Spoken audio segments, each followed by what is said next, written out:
25 তারিখে আমি এবং আমার কয়েকটা বন্ধু মিলে আমরা একটা সিনেমা দেখতে গিয়েছিলাম, আমার মনে আছে এখন। সিনেমা দেখে আমরা যখন বের হয়েছি থমথমে ভাবছিল 25 তারিখ।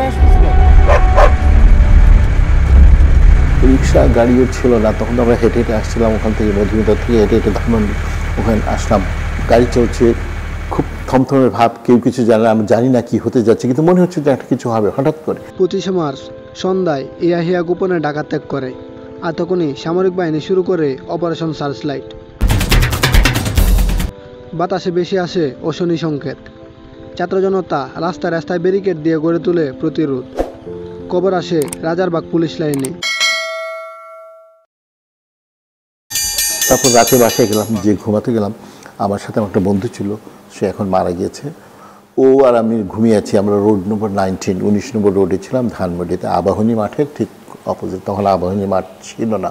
যাই হোক, তারপরে হঠাৎ করে শব্দ শুনতে পেলাম, শব্দ, বন্দুকের শব্দ, হ্যাঁ, কামানদারের শব্দ, ভীষণ বিকট শব্দ, গোলাগুলির শব্দ শুনে আমরা বের হলাম, মানে দরজা খুলে বের হলাম। বের হয়ে খুব শব্দ শুনতেছি। এরপর একে একে ঢাকা বিশ্ববিদ্যালয়, ইপিআর, ধানমন্ডি সহ পুরো ঢাকায় চলে নির্বিচারে গণহত্যা। রেডিও ছিল না পাশে, আমার সাথে রেডিও ছিল না, ঘরের ভেতরে, যে এটা বাইরে ছিল, ঘরের ভেতরে যে রেডিও শুনলাম যে এরকম আওয়ামী লীগকে নিষিদ্ধ ঘোষণা করা হয়েছে, মার্শাল জারি করা হয়েছে, এবং কেউ যেন বের হবে না, বের হলে দেখা মাত্র গুলি করা হবে, এ ধরনের।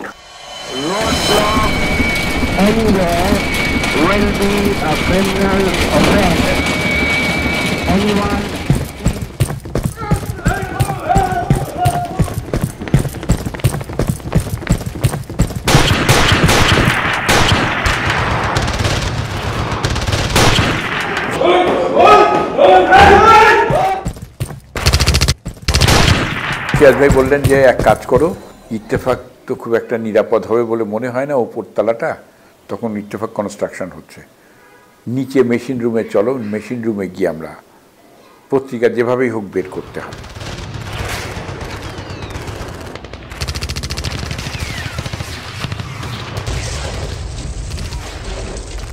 আমরা যখন ছাপাঘরে যাই, উপরের ছাপাখানায়, এবং উপরটা তখন অন্ধকার করে দিই, কারণ ইতিমধ্যেই কয়েকবার আক্রান্ত হয়েছিল আশেপাশের সব জায়গায়। আমরা আর্মি কনভয়ের শব্দ শুনতে পাচ্ছিলাম বিভিন্ন সময়, চারপাশ দিয়ে যাচ্ছে।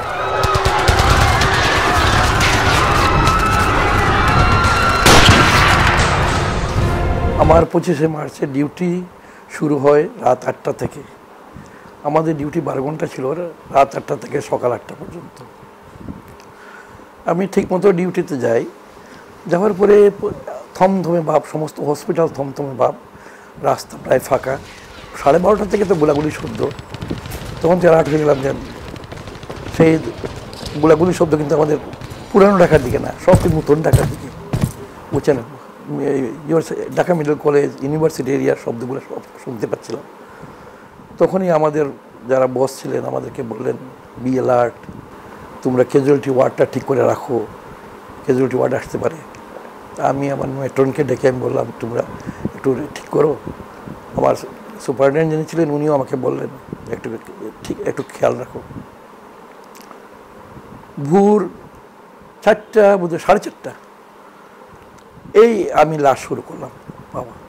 4:30 থেকে প্রথম 2টা, তারপরে আরও 2টা।